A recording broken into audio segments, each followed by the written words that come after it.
Alors, on n'arrête pas de me demander, depuis là sur la, c'est Monsieur Pest, la bombe, qui n'arrête pas de me demander, mais c'est quoi cette musique-là qui passe et tout.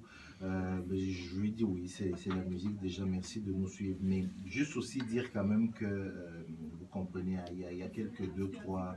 euh, je ne vais pas arrêter de le dire, mais c'est pour que les gens comprennent bien. On a quelques petits soucis, pas grand chose, hein, mais c'est juste que nous avons en ce moment comme logiciel de diffusion, je vous dis, c'est une vraie Rolls Royce, donc pour maîtriser, c'est pas comme mon ami venant boire. Quand il fait de la radio, il vient se mettre de l'autre côté du micro, il dit allumer, éteigner, il connaît. En termes de technique, venant boire, si tu nous écoutes, je te salue. Il connaît rien en termes de technique, alors que moi j'adore ça. Et puis voilà, donc là on a une vraie Rolls Royce là, au niveau de diffusion. C'est vraiment, moi je dis, ceux qui ne font que la technique doivent s'éclater avec un produit comme celui-là. Mais je ne vous dis pas ce que c'est, vous n'avez qu'à venir à Top Radio et puis là vous allez découvrir ce qu'on a comme logiciel là maintenant de diffusion. Donc voilà pourquoi par moment vous entendez des silences. Et puis par moment la musique qui rebug et repart. D'abord c'est parce qu'on aime cette musique-là. Il est exactement 11h55 dans l'horloge de notre studio. On va aborder la troisième et dernière partie de notre voyage de ce jeudi 3 mai 2018 avec ce qu'on vous avait déjà annoncé la semaine dernière en vous disant que voilà, on allait comme d'habitude innover un tout petit peu par petites touches, tout doucement. Et puis il n'y aura plus il n'y aura plus une seule voix moche comme la mienne dans l'émission. Il y a une autre voix qui va se rajouter dans l'émission. C'est celle de Boubacar Diallo que je salue. Bonjour Boubacar. Bonjour Cyril, bonjour à tous. Comment ça va? Ça va très bien, et voilà, toi-même? C'est ça, moi ça va. C'est ça ce dynamisme-là qui manquait. C'est pour ça que je disais, ça va faire du bien. Non, on va innover parce que là, on va apporter autre chose justement dans Néo-Québec. Avec toi, on va parler. On va peut-être ouvrir beaucoup le volet sport. Ouais. Hein, parce qu'on dit oui, dans l'émission Néo-Québec, on essaie de prendre un peu tous les enjeux, tous les thèmes et les enjeux qui traversent comme ça les nœuds québécois. Et puis on va commencer aujourd'hui avec un sujet, bon, on s'est dit, voilà, en termes d'introduction, allons-y, parlons de ça.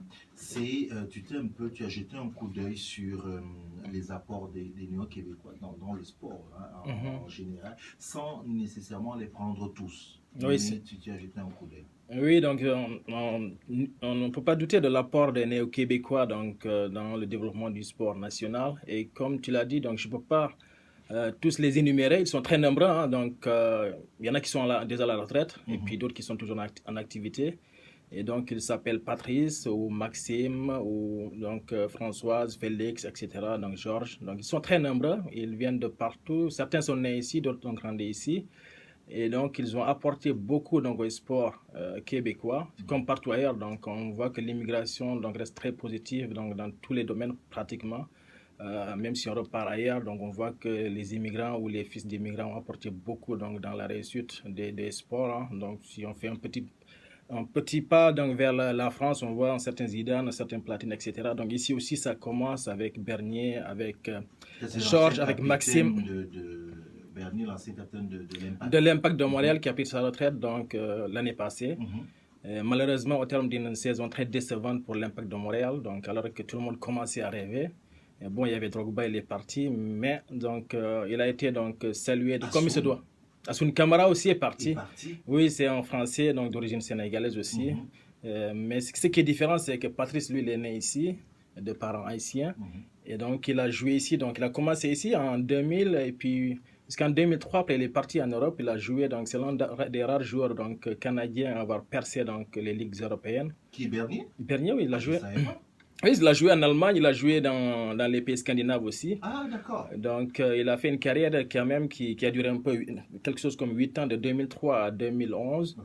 Donc, il a même gagné donc, quelque chose. Donc, il a été 2 fois vainqueur de la Coupe, de Danemark. Ok. Donc, il est resté jusqu'en 2011 et puis il est revenu en 2011 avec je pense qu'avec les débuts, avec les débuts de l'Impact donc en MLS, donc Oui. Major League Soccer. Donc, Mhm. et donc, ça a été donc une belle aventure pour lui. Donc, c'était très mouvementé. Donc, il a joué dans divers clubs, hein, donc on ne va pas les énumérer, mais ce qui est sûr qu'il il est Il a resté. marqué, quoi. Il a marqué donc l'histoire donc du soccer québécois, donc du foot québécois, on peut dire aussi. Et donc, surtout quand tu joues donc dans des clubs comme le Kaiserslautern, donc qui était un club de allemand, donc qui est réputé quand même. Ce n'est pas n'importe quel club. Bon, ce n'est pas le Bayern Munich non plus, mais c'est un très grand club allemand de soccer. Mhm.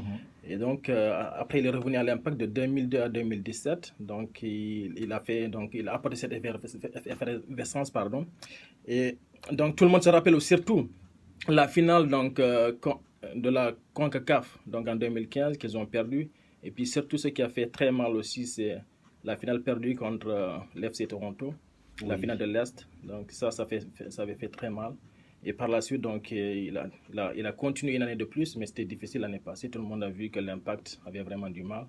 Mais je pense que d'une façon ou d'une autre, où il a œuvré donc à pousser les jeunes issus de l'immigration surtout, donc à espérer, donc à rester positif. Parce que le sport aussi, c'est une façon de s'intégrer donc très positivement dans la société. Et donc, sans rentrer dans beaucoup de détails, c'est vrai que j'ai beaucoup de notes, on a beaucoup de notes, mais bon, on ne va pas revenir sur beaucoup de choses. Et surtout, donc, le conseil d'administration de la Fédération du soccer de Québec a été très reconnaissant parce que d'habitude, quand un athlète arrête sa carrière, on attend 5 ans pour l'introniser, pour le rendre hommage. Et donc, ils ont décidé donc, de mettre fin à cette vieille habitude d'attendre 5 ans pour honorer quelqu'un. Et ils ont décidé de l'introniser directement donc, au temple de la renommée du soccer du Québec. Ok. Et donc, en novembre dernier, donc, il a rejoint. Ça a déjà été fait, quoi. Voilà, ça a été déjà fait. Donc, il a rejoint son père d'ailleurs, qui a déjà été intronisé, Jean Bernier. Et donc, c'est une histoire de famille aussi, le soccer. Et actuellement, donc, il s'est reconverti aussi. Donc, on peut voir qu'il reste toujours dans le milieu du soccer et puis dans le milieu des médias. Donc. Il est consultant, c'est ça? Aujourd'hui, il est consultant? Oui, il travaille à TVA Sport. Donc, okay. Il est là comme chroniqueur, comme consultant aussi, on peut dire. Donc, il parle de l'Impact et puis de la MLS. Donc, il est là, donc il donne son point de vue donc, en tant qu'expert surtout. Oui. Et puis déjà, donc, il a rejoint aussi l'Académie de l'Impact hein, comme entraîneur adjoint, des formations U13, U15, U17 et U19. Et donc, il est très bien occupé, donc il est très impliqué. On va pas le plaindre. Justement, c'est ça qui est bien aussi. Donc, une reconversion très bien réussie de sa part.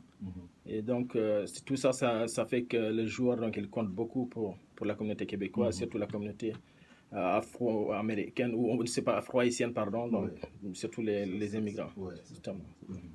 Alors, qui d'autre on a encore sur qui on pourrait mettre le focus? Oui, c'est vrai que j'avais pensé à beaucoup de gens, on ne peut pas parler de tout le monde. Hein. Donc, mais au moins des noms. Donc, on va parler un peu de Stevenson aussi. Donc, on ne va pas rentrer trop dans les détails. Adonis Stevenson, le boxeur. Le boxeur. Le boxeur haïtien d'origine aussi. Et qui est actuellement champion du monde des poids mi-lourds de la WBC.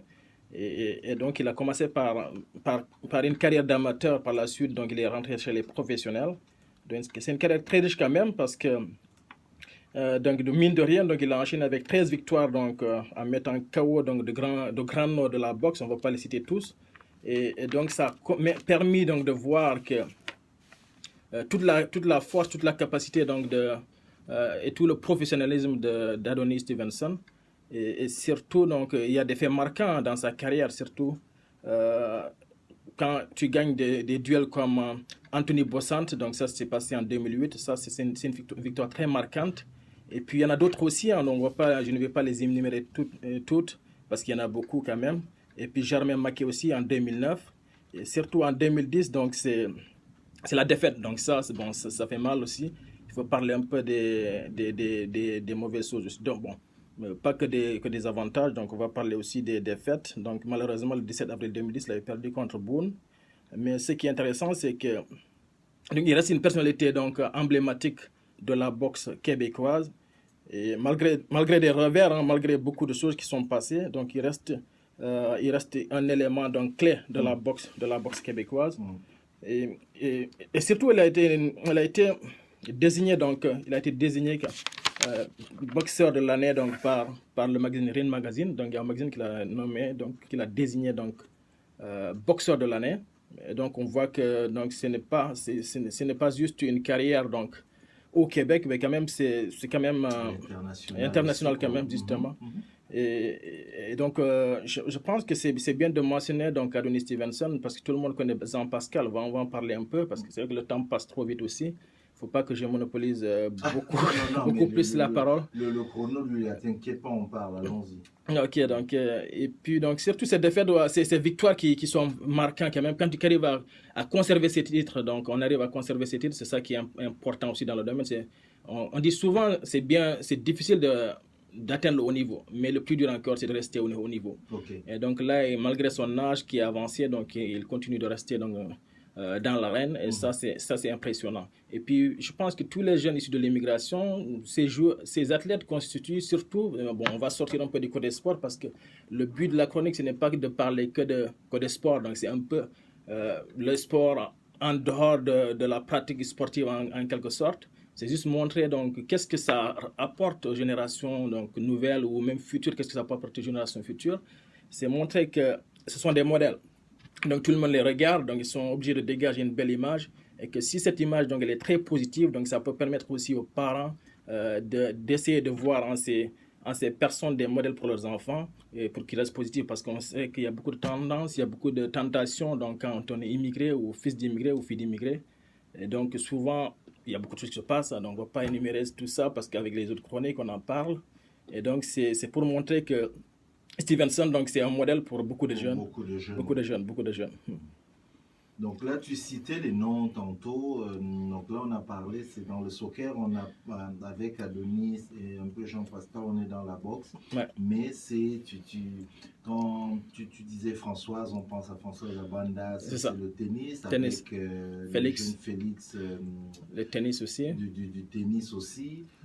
Bon, dans tout ça, on a dit qu'on n'allait pas, évidemment, il y a des évidences. Oui, c'est ça. Hein, il y a des évidences qui, je pense à Piqué, Piqué Souban, mais avant Piqué, il y a Georges Larac. C'est ça, Georges Larac, donc voilà, qui était là bien avant Piqué. Dans le hockey, qui est le sport national. Justement, le sport national au hockey, donc c'est vrai, comme tu dis, donc peut-être on va faire une autre chronique sur Piqué. Justement, et puis lui seul, parce que là, sur le sport national, qui est le hockey, c'est de voir aussi, parce qu'aujourd'hui, on sait qu'on en joue de plus en plus, on voit de plus en plus de néo-québécois dans le hockey, mais dans les ligues, les enfants aujourd'hui. Voilà, Ligue majeure junior du hockey. Voilà, qui sont de plus en plus présents. Mais au moins ça donne, ça donne une idée de ce dont on parlera un peu dans la chronique dans les semaines à venir.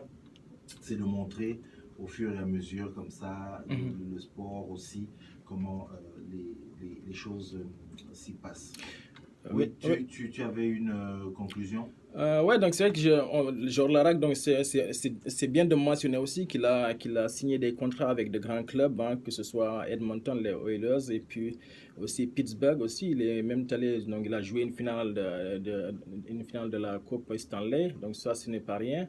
Donc bien avant Piqué, donc il était là, et puis lui il est né à Montréal de parents haïtiens. Quand même. Et donc c'est très bien de le mentionner. Actuellement il est dans une radio, donc il fait une émission de sport. On ne va pas mentionner la radio, on ne va pas leur faire de la publicité quand même. Bon. Et donc tout ceci montre que voilà, donc Piqué n'est pas le premier donc noir donc à être dans la ligue. Et puis il y en aura d'autres aussi parce que maintenant ils sont bien imprégnés, tout le monde joue, donc c'est vrai que c'est pas le cas de beaucoup de gens il y a quelques temps. Donc le noir surtout par exemple avec la glace, donc je pense que en tout cas pour moi je suis jamais rentré sur une glace, donc c'est pas évident. Mais oui, mais attends, ceux qui sont nés ici, ils baignent dedans, ils sont à l'aise là-dedans. Oui, c'est ça, donc c'est ça, ils sont dedans, ils sont habitués, ils vivent avec le froid, ils ont côtoyé, donc ils côtoient tous les jours donc les Québécois de souche. Et je pense qu'ils ont les mêmes opportunités aussi, donc ils peuvent jouer, s'ils veulent, au baseball, ils peuvent jouer donc au hockey, et donc ils peuvent pratiquer tous les sports qu'ils aiment.